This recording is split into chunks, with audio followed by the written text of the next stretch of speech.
Should have seen this coming. The Lakers have two of the top 5 players in the league. They complement each other well. They do all the heavy lifting. I'm just amazed that they talk about anybody other than him for MVP. James lobs it up, and Davis throws it down. LeBron is the most impactful player on the floor. He makes guys around him better. Indeed, dynamite. The league is not what it is if the Lakers are not winning. LeBron James putting on the finishing touches. We know who we are. We know we stack up against the best. Our NBA Bubble or Nothing segment comes to an end today with a look at all the Kings men in Los Angeles. The Lakers were top dogs in the West when the season was suspended with a comfortable 5.5-game lead over their rival Clippers. The dynamic duo of LeBron and AD has certainly lived up to the hype. LeBron having an MVP-level season, and the Brow is one of the favorites to win Defensive Player of the Year. All right, let's welcome back Kirk for this discussion, and for the sake of this discussion, let's really focus in on LBJ. So, Max, is LeBron James still the best player in the world? No, he's not. He's not the best player in the world, and his title was taken. It's true, because he was hurt. He didn't have a chance to defend it, but the answer right now is Kawhi Leonard.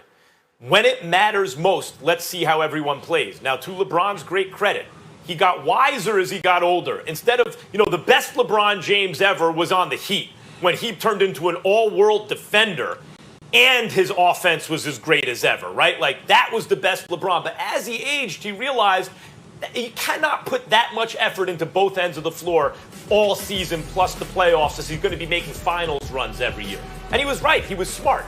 He took his foot off the gas in the regular season, especially on the defensive end, except for high leverage moments, so that he could do his thing in the playoffs. And LeBron became one of the all-time great postseason performers in the history of American team sports, right? Like, he really elevated in the playoffs, and he always had that to show us, I'm still the best, right? Oh, wait a minute, look at Steph. He's now the best player in the world. Won MVP and deserved it. Playoffs came, LeBron showed he's the best. Look at KD, and he's a two-way wing like LeBron. Playoffs came around, even when KD was winning the championship, LeBron still left no doubt, especially in that first series against the Warriors, that he was still the best player in the world. But guess what happened? He got hurt. And he got hurt during a year and at an age where, once again, there were other players, the Greek Freak during the regular season, who showed that they were better than LeBron in the regular season. But LeBron would have the playoffs to prove his point, right? No, he didn't have that. And in his absence, someone emerged. A guy who'd already won a finals MVP. A guy who proved himself in the biggest moments in the crucible of the playoffs against the likes of the Greek Freak in the East, Simmons and Embiid in the East. And then, of course, it was a hobbled Warriors team, but LeBron wasn't going to do anything against that Warriors team if they were at full strength anyway.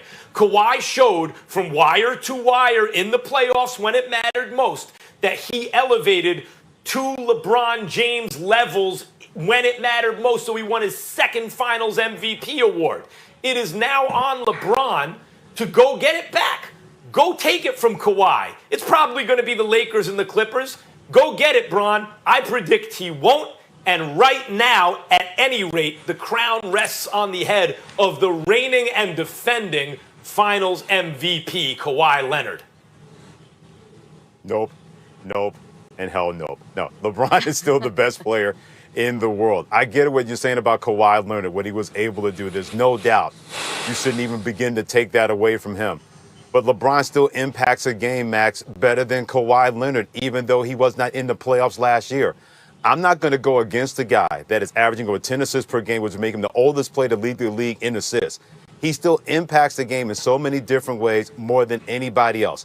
And I'm a Giannis fan. I love what he's been able to do with the Milwaukee Bucks. And Kawhi Leonard, yeah, he loves having that ability to do that, especially making his way on defense and keeps getting better and better offensively. But you got a guy in LeBron James that continues to elevate his game and continue to elevate his teammates' game.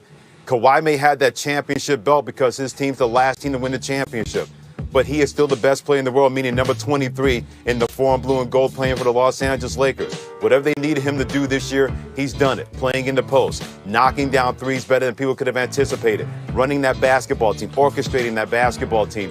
He does so many different things as a Swiss Army knife and being in charge of everything and making that work. Kawhi Leonard is great, no doubt about that. But the dude in the same city as him is LeBron James. And that dude is not only the best player in Los Angeles, that LeBron James is still the best player in the world. Max, you have to start sitting down and actually watching the games like you do in boxing. You're really great at that. You know when to say, hey, the guy should have jabbed here and he should have threw an uppercut. You have to start watching the game, Max, because LeBron James is the best basketball player on this planet. And he's been that over the past 13 years. He's been that over the past 13 years, and he's still that to the day. We're not going to live in the past and say, oh, because he was injured, that he got dethroned. No, we're going to talk about this season. This season, he's the best basketball player in the world. When you look at the impact that he has on the court, yes, since you're a numbers guy, he averaged 26 points, almost 11 assists, and 8 rebounds.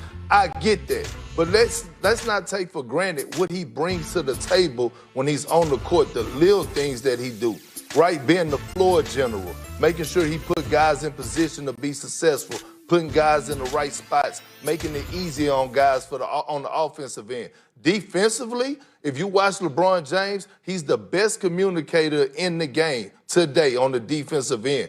Even when he's not involved in the play, he's on the weak side telling guys where to rotate. Hey, the play's coming to you. Hey, it's coming your way. Hey, get ready, Dwight. They about to post you up. When you have that type of guy, that type of leadership, that type of greatness directing you, not only doing your job, but helping others do their job and make sure that they're able to do their roles while they're on the court, that is greatness. That is the best player in the world. No discredit to Kawhi, because I love Kawhi. I think he's the second best player in the world today, with Kevin Durant being hurt. But when we talk about the things that LeBron James bring to the table, and if you've been watching these scrimmages during this bubble time, he's been on a mission. He's been directing them. He's been the floor general. Defensively, like I said before, he's doing everything.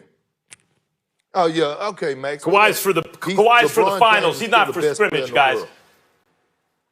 Listen, first of all, counting numbers. I'm so sick of you. Look at the points, rebounds, and assists. That is any great player who's very high usage in an era or a system like that will rack up a lot of numbers. Guys, Wilt Chamberlain averaged 50 points, 1961-62 season. That same season, Elgin Baylor averaged 37, and Oscar Robertson had 30-point triple-double on the season. That's because that year, the environment was conducive to those kind of numbers. That doesn't mean those three were better than Jordan and Olajuwon and Shaq. Mike. They weren't. But they're comparable in every era. So when you talk about counting numbers, yes, LeBron James, like Westbrook did, it's not that they're not super great. It's that those numbers don't tell you the whole story. That's number one. Number two, becomes like a religious... Max,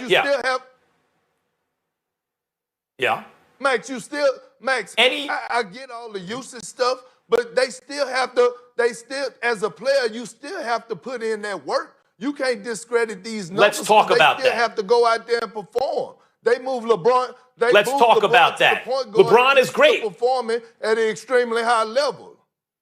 Let's talk about that. LeBron is great, super great, one of the greatest ever, including this season. No doubt about it. There's never been a team in the history of basketball with 2 top 5 players that's not a powerhouse. I'm not diminishing what he's doing. He is a great point guard. He's the best point guard in basketball. And if he played the 4, he'd be the best 4 in basketball. You know, like wherever he played, he'd be the best or second best player in that position in the sport. But you put any 2 top 5 players on the same team from any era, they're going.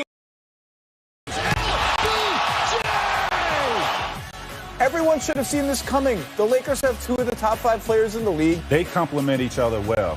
They do all the heavy lifting. I'm just amazed that they talk about anybody other than him for MVP. James lobs it up, and Davis throws it down.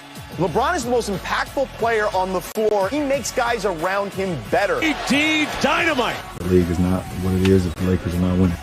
LeBron James putting on the finishing touches. We know who we are. We know we stack up against the best.